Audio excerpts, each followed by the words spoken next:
ಚಡ್ಡಿ ಹಾಕ್ಕೊಳ್ಳೋ ಟೈಮ್ನಲ್ಲೇ ಇಂಡಸ್ಟ್ರಿಗೆ ಬಂದು ಈಗ ಒಬ್ಬ ಮಗನ ತಂದೆ ಆದರೂ ಕೂಡ ಮಾಸ್ಟರ್ ಆನಂದ್ ತಮ್ಮ ಕರಿಯರ್ನಲ್ಲಿ ಯಾವತ್ತೂ ಕಾಂಟ್ರವರ್ಸಿ ಮಾಡಿಕೊಂಡವರಲ್ಲ. ಅಂಥದ್ರಲ್ಲಿ ಮನೆಯಲ್ಲಿ ಬಂಗಾರದಂಥ ಹೆಂಡತಿನ ಇಟ್ಕೊಂಡು ಅದ್ಯಾವುದೋ ಹುಡುಗಿಗೆ ಲವ್ವಿ ಡವ್ವಿ ಮೆಸೇಜ್ ಕಳಿಸಿದ್ರು ಅಂದರೆ ತುಂಬ ಜನರಿಗೆ ನಂಬೋದಕ್ಕಾಗಲಿಲ್ಲ. ಆದರೆ ಹೆಂಡತಿ ಯಶಸ್ವಿನಿ ಕೈಲಿ ಮೆಸೇಜ್ಗಳಿದ್ವು. ತಮ್ಮ ಹೆಸರಿನಲ್ಲಿ ಆ ಮೆಸೇಜ್ ಕಳಿಸಿದ್ಯಾರು ಅನ್ನೋ ಹುಳ ಬಿಟ್ಕೊಂಡು ಕುಳಿತಿದ್ರು ಮಾಸ್ಟರ್ ಆನಂದ್. ವೈಫು ಅವ್ರು ಓದಿದ ಕಾಲೇಜಿನ ಯಾರೋ ಫ್ರೆಂಡ್ಸು ಮತ್ತು ಇವಳು ಫ್ರೆಂಡ್ ಕಾಮನ್ ಫ್ರೆಂಡ್ ಒಬ್ಬಳಿದ್ದಾಳೆ. ಇನ್ಯಾರೋ ಅದೇ ಕಾಲೇಜಲ್ಲಿ ಓದಂಥ ಸೀನಿಯರ್ಸು. ಅವ್ರ ಜೊತೆ ಎಲ್ಲ ಇವನು ಕಮ್ಯುನಿಕೇಟ್ ಮಾತಾಡಿದ್ದಾನೆ. ಅವ್ರಿಗೆ ಡೌಟ್ ಬಂದಿದೆ, ಕೆಲವೊಂದು ಡೌಟ್ ಬಂದಿದೆ, ಏನಕ್ಕೆ ಈ ಥರ ಮಾತಾಡ್ತೀರಾ ಹಂಗೆ ಅಂತೆಲ್ಲ ಅಂದ್ಬಿಟ್ಟು ಈ ಮಧ್ಯದ ಕಾಮನ್ ಫ್ರೆಂಡ್ನ ಹೇಳಿ ಕಳಿಸಿದ್ದಾರೆ. ಅವಳು ಬಂದು ನನ್ನ ಹೆಂಡ್ತಿನ ಕೇಳಿ, ಯಾಕೆ ನಿಮ್ದೇನಾದ್ರು ಫ್ಯಾಮ್ಲಿನೇನಾದ್ರು ಪ್ರಾಬ್ಲಮ್ ಬಿರ್ಕಾ, ನಿಮ್ಮ ಯಜಮಾನ ರಾತ್ರಿ ಎಲ್ಲ ಅವ್ರಿಗೆ SMS ಮಾಡ್ತಾರಂತೆ, ನಿಮ್ಮ ಯಜಮಾನ ರಾತ್ರಿ ಎಲ್ಲ ಅವಳಿಗೆ SMS ಮಾಡ್ತಾರಂತೆ, ಕೇಳಿದ್ದಕ್ಕಿಲ್ಲ ಈ ಥರದ್ದೇನೋ I am not satisfied with the family, ಇದು ಅದಕ್ಕೆ ನಾನು ಮಾತಾಡೋಕ್ಕಾಗಲ್ಲ, ಜಾಸ್ತಿ ಹೇಳೋಕ್ಕಾಗಲ್ಲ, ಆಮೇಲೆ ಫೋನ್ ಮಾಡಿದ್ರೆ ಕಟ್ ಮಾಡ್ತಕ್ಕಂಥದ್ದು. ಕೇಳಿದ್ರೆ ಈಗ 1000 ರೀಸನ್ ಇರುತ್ತೆ, ನಾನೆಲ್ಲ ಸ್ಟುಡಿಯೋಲಿದ್ದೀನಿ, ಎಲ್ಲ ಶೂಟಿಂಗಲ್ಲಿದ್ದೀನಿ, ನಂಬ್ತೀರಾ ನೀವು? ನಂಬ್ತೀರಾ? ಹಾಂ ನಂಬ್ತೀರಾ. ಆಮೇಲೆ ಹಸ್ಕಿ ವಾಯ್ಸಲ್ಲಿ ಮಾತಾಡಿದ್ರೆ ರಾತ್ರಿ 11 ಗಂಟೆಲಿ ಹಸ್ಕಿ ವಾಯ್ಸಲ್ಲಿ ಮಾತಾಡಿದ್ರೆ ಯಾರಿಗೆ ಗೊತ್ತಾಗುತ್ತೆ ಸರ್? ಓಪನ್ ವಾಯ್ಸಲ್ಲಿ ಮಾತಾಡಿದ್ರೆ ಏನೋ ಒಂದು ಲೆಕ್ಕಕ್ಕಾರು ಐಡೆಂಟಿಫೈ ಮಾಡ್ಬೋದು. ಗುಸ್ಗುಸ ಬಿಸ್ಬಿಸ ಅಂತ ಮಾತಾಡಿದ್ರೆ ಯಾವ ರಿಯಲ್ ವ್ಯಕ್ತಿ ಮಾತಾಡಿದ್ರೂ ಗೊತ್ತಾಗಲ್ಲ. ಸೊ ಆ ಥರದಲ್ಲಿ ಅವ್ರಗಳ ಜೊತೆ ಕಮ್ಯುನಿಕೇಟ್ ಮಾಡೋ ಅಂಥದ್ದು ಎಲ್ಲ ಮಾಡಿದ್ದಾನೆ. ಇದನ್ನೆಲ್ಲ ಬೇರೆ ಯಾರೋ ತನ್ನ ಹೆಸರಲ್ಲಿ ಮಾಡಿದ್ದಾನೆ ಅಂತ ಹೇಗೆ ಹೇಳೋದು? ಏನು ಹೇಳಿದ್ರೂ ನಂಬೋ ಸ್ಥಿತಿಯಲ್ಲಿ ಇವರ ಹೆಂಡತಿ ಇರಲಿಲ್ಲ. ಹೇಳಿ ಕೇಳಿ ಕಲಾವಿದರ ಫ್ಯಾಮಿಲಿ ನೋಡಿ. ಕೆಲವೊಮ್ಮೆ ನಂಬಿಕೆಯನ್ನ ಗಳಿಸೋದಕ್ಕಾಗದೆ ಆತ ಒದ್ದಾಡಿ ಹೋಗಿದ್ದರು. ಆನಂದ್ ಸಂಸಾರದಲ್ಲಿ ಬಿರುಗಾಳಿ ಎದ್ದು ಬಿಟ್ಟಿತು.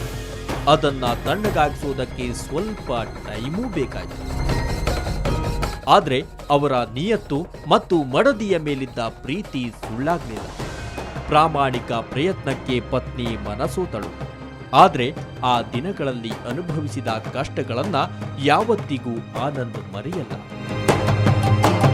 ನನ್ನ ಮನೇಲಿ ಇಷ್ಟೆಲ್ಲ ಆದಮೇಲೆ ಇವಾಗ ಒಂದು ಲೆವೆಲ್ಗೆ ಅವ್ರಿಗೊಂದು ನಂಬಿಕೆ ಬಂದಿದೆ. ಬಟ್ ನಾನು ಅನುಭವಿಸಿರೋ ಟಾರ್ಚರು, ನನ್ನ ಹೆಂಡ್ತಿಗೆ ಅವಳ ಫ್ರೆಂಡಿಂದ ಫೋನ್ ಬಂದು ಈ ಥರ ನಿಮ್ಮ ಯಜಮಾನರ ಜೊತೆ ಮಾತಾಡ್ತಾರೆ ಅಂದಾಗ ಅವಳು, ನಾನು ಬನ್ನಿ ಬೇಕಾದ್ರೆ ನಮ್ಮ ಮನೆ ತೋರಿಸ್ತೀನಿ, ನನ್ನ ಬಾಗಿಲು ಸೀಳ್ಬಿಟ್ಟಿದೆ. ಒಂದಿನ ಅವಳೋಗಿ ಬಾಗಿಲು ಹಾಕೊಂಡ್ಬಿಟ್ಟಿದ್ಲು ನನಗೆ. ಇವತ್ತು I am telling because this is something peak. But ಇದನ್ನೆಲ್ಲ ನಾನು 1 ವರ್ಷದಿಂದ ಅನುಭವಿಸ್ತಾ ಇದ್ದೀನಿ ಮನೇಲಿ ಸೀನ್ಗಳು. ಬಾಗಿಲು ತೆಗಿತಾ ಇಲ್ಲ ಏನಂತ ನಾವು ಆಮೇಲೆ ತಂದು ಜೋರಾಗಿ ಹೊಡೆದು ಬಾಗಿಲು ಸೀಳ್ಬಿಟ್ಟಿದೆ. ಇವತ್ತು ಬನ್ನಿ ನಮ್ಮ ಮನೆಗೆ ತೋರಿಸ್ತೀನಿ. ನಾನು ಇದೆಲ್ಲ ಅನುಭವಿಸಿಲ್ವಾ? ಇಂತಹ ಟಾರ್ಚರ್ಗಳನ್ನೆಲ್ಲ ಹೇಗೆ ಮರೆಯೋದಕ್ಕಾಗುತ್ತೆ ಹೇಳಿ? ಆದರೂ ಹಾಗೆಲ್ಲ ಮುರಿದು ಬೀಳೋಷ್ಟು ಜೊಳ್ಳು ಸಂಬಂಧ ಅವರದ್ದಾಗಿರಲಿಲ್ಲ ಅನ್ನೋದಷ್ಟೇ ನೆಮ್ಮದಿ. ಹಾಗಂತ ಒಡೆದ ಮನಸ್ಸುಗಳನ್ನ ಜೋಡಿಸುವುದು ಅಷ್ಟು ಸುಲಭ ಅಲ್ಲ. ಆ ಕೆಲಸದಲ್ಲಿ ಆನಂದ್ ಯಶಸ್ವಿಯಾಗಿದ್ದರು.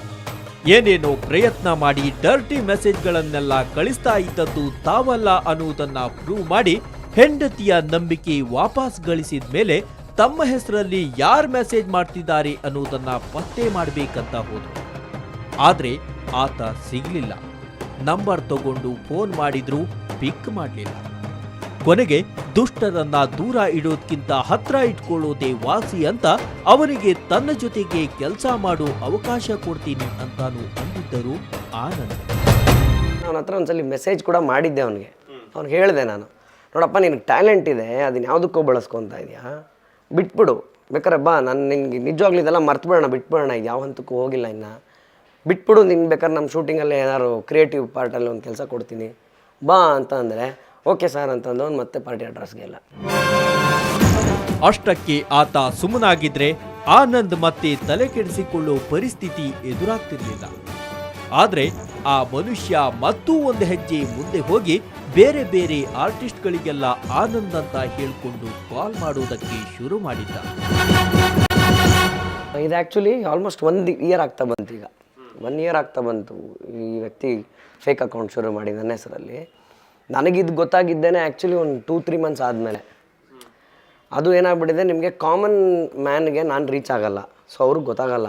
ಬಟ್ ಇಂಡಸ್ಟ್ರಿ ಅವ್ರಿಗೆ ಯಾರಿಗೋ ಫ್ರೆಂಡ್ ಆಗಿ ಮತ್ತು ನಾನು ಅದಲ್ಲ ಅಂತ ಗೊತ್ತಾದಾಗ ಅವ್ರಿಗೆ ಬೇರೆ ಬಲ್ಲ ಮೂಲಗಳಿಂದ ನನ್ನನ್ನು ರೀಚ್ ಮಾಡ್ತಾರೆ.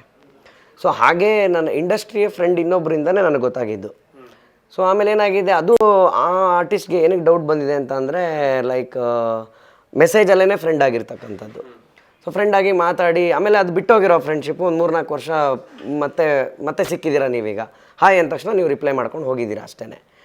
ಸೊ ಅವಾಗೇನಾಗಿದೆ, ನನ್ನ ಮೊಬೈಲ್ಗೆ ಒಂದು 300 ರೂಪಾಯಿ ಕರೆನ್ಸಿ ಹಾಕ್ಸ್ತೀಯಾ ಅಂತ ಕಳಿಸಿದೆ ನಾವು ಆರ್ಟಿಸ್ಟ್ಗೆ. ಸೊ ಅವಾಗ ಆಕೆಗೆ ಡೌಟ್ ಬಂದಿದೆ, ಏನು ಈ ಥರ 300 ರೂಪಾಯಿ ರೀಚಾರ್ಜ್ ಮಾಡಿಸ್ತೀಯಾ ಅಂತ ನಾನು ಕೇಳಲ್ವಲ್ಲ ಹೆಂಗೆ ಅಂದ್ಬಿಟ್ಟು ಅಂತ. ಬೇರೆ ಮ್ಯಾನೇಜರ್ಸಿಂದ ನನ್ನ ರಿಯಲ್ ನಂಬರ್ ತೊಗೊಂಡು ಕಾಂಟ್ಯಾಕ್ಟ್ ಮಾಡಿದಾಗಲೇ ನನಗೆ ಗೊತ್ತಾಯಿತು. ರಿಯಲ್ ನಂಬರ್ ಇಟ್ಕೊಂಡು ಟ್ರೇಸ್ ಮಾಡುವುದಕ್ಕೆ ನೋಡಿದ್ದಾರೆ. ಆಗಲೇ ಅದು ನಿಜವಾದ ವಂಚಕನ ಹೆಸರಲ್ಲಿ ರಿಜಿಸ್ಟರ್ ಆಗಿಲ್ಲ ಅನ್ನೋದು ಗೊತ್ತಾಗಿದೆ.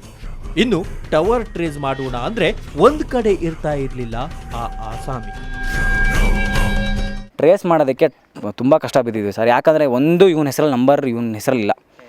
ಆಮೇಲೆ ಇವೆಲ್ಲ ಮೊಬೈಲ್ ಇಂಟರ್ನೆಟ್ ಯೂಸ್ ಮಾಡ್ತಾನೆ, ಒಂದೊಂದು ಕಡೆ ಇರಲ್ಲ. ವಿಜಯನಗರ ಇರ್ತಾನೆ, ಬಿಟ್ಟರೆ ರಾಮನಗರ, ಎಲ್ಲ ಕೋಲಾರು. ಆಮೇಲೆ ಅಡ್ರೆಸ್ಗಳೆಲ್ಲ ಆ ಕಡೆದೇನೆ, ಬಿಡದಿ ಹುಬ್ಳಿ ಎಲ್ಲೆಲ್ಲಿ ಓಡಾಡ್ತಾನೆ, ಏನೇನು ಮಾಡ್ತಾನೆ ಅಂತ ಗೊತ್ತಾಗಲ್ಲ. ನಾನು ಒಂದು 4 ಡೇಸಿಂದ ನೋಡಿದೆ. ಆಮೇಲೆ ಏನಂದರೆ ನಾವು ಏನಾರು ಫೋನ್ ಮಾಡಿ ಕರೆಯೋಕ್ಕೆ ಅಥವಾ ಏನಾರು ನಾವೇ ಮೇಲೆ ಬಿದ್ದು ಮಾತಾಡ್ತಿರೋ ಹುಷಾರಾಗ್ಬಿಡ್ತಾನೆ, ಫುಲ್ ಹುಷಾರಾಗ್ಬಿಡ್ತಾನೆ, ಸಿಗೋದೇ ಇಲ್ಲ. ನಾವೇನು ಮಾಡಿದ್ವಿ, ಬಿಟ್ಬಿಡೋದು. ಕಾದು ನೀವು ನಂಬಲ್ಲ, 1-1.5 ವರ್ಷದಿಂದ ಕಾದಿರೋದು ಇದಕ್ಕೆ. ಇದಕ್ಕೂ ಮೊದಲು ಆ ನಂಬರ್ ಯೂಸ್ ಮಾಡ್ತಾ ಇರೋನ್ ಯಾರು ಅನ್ನೋದನ್ನ ಪತ್ತೆ ಮಾಡಬೇಕಲ್ವಾ? ಅದು ಪತ್ತೆಯಾಗಿದ್ದು ಕೂಡ ಒಬ್ಬ ಕಿರುತೆರೆಯ ಕಲಾವಿದೆಯಿಂದಾನೆ. ಅದು ಕೂಡ ಒಂದು ಇಂಟ್ರೆಸ್ಟಿಂಗ್ ಸ್ಟೋರಿ.